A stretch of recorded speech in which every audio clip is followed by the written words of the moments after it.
One thing I've learned is that when God is telling me to let somebody go, you gotta let them go.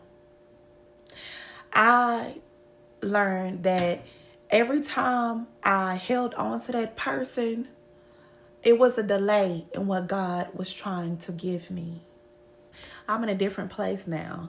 I obey God because I don't want anything outside of His will for me. I've been shaken up and down, tossed, been to the rough side of the mountain and back. And I don't know. I was in a season where I didn't know whether I was coming or going. And honestly, God had to scare me straight. Not because He's harsh, but because He loves us so much. And let me be real with you. I used to avoid praying certain prayers. I wouldn't ask God if that person was for me because I didn't want to hear the answer. I already knew what I felt. I already knew what I wanted. And I was afraid God was going to say no. But the truth is, whether I asked Him or not, if the person wasn't for me, they just wasn't for me. And if I had just prayed and asked God, I could have avoided a lot of things that I didn't have to go through. A lot of tears, a lot of hard times that it could have been avoided had I just prayed and waited for that answer from God. I was dating this guy. I got down on my knees and I prayed to God. I said, God, if this man is for me, show me.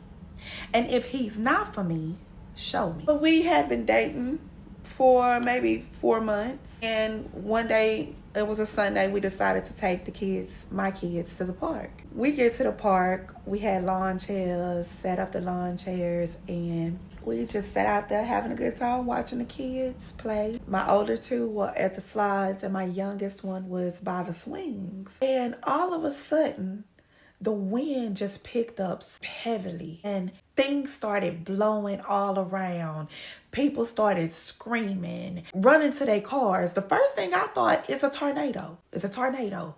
And so I immediately go and run and get my baby girl. And I pick her up. I got her in one hand and then I looked to see where my other two were at and they were running towards me. Mind you, where is this man at? So me and my girls take off towards the car, running towards the car.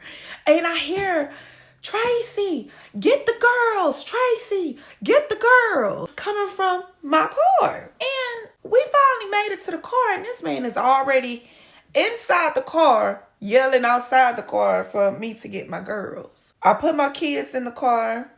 And I sat in the front seat. And he knew it was over with. He knew it was over with. Because the first thing he said was, don't hold this against me. Don't hold what against you? That the fact that you left me out there to grab my kids while you ran straight to the car, didn't try to help me. He says, Tracy, don't hold this against me. I have PTSD. I've been in a tornado before and I'm scared. I said, okay, that's fine, but I can no longer date you. Right then and there, God answered that prayer that I had just prayed. God, show me. And it didn't take 48 hours. God showed me. And usually I would give somebody another chance. That moment told me everything. Because the man that God has for me doesn't just love me. He loves my children. He covers me and my children. He protects me and my children. And the Bible says, husbands, love your wives just as Christ loved the church and gave himself up for her. That kind of love, it sacrifices for you. It doesn't leave you standing alone in the storm. He was begging me, please, I have PTSD. And I understood his fear, but I also understood God's clarity. God wasn't condemning him. He was protecting me. And that's when I realized God blocked it for a reason. So if you're avoiding a prayer because you're afraid of the answer, pray it anyway. If God is showing you something, don't try to explain it. Delayed obedience only delays what God is trying to give you.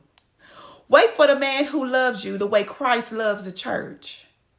Wait for the man who covers you. Wait for the man that doesn't leave you to fight alone.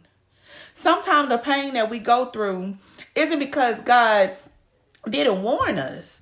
It's because we didn't listen. And I'm telling you that from experience.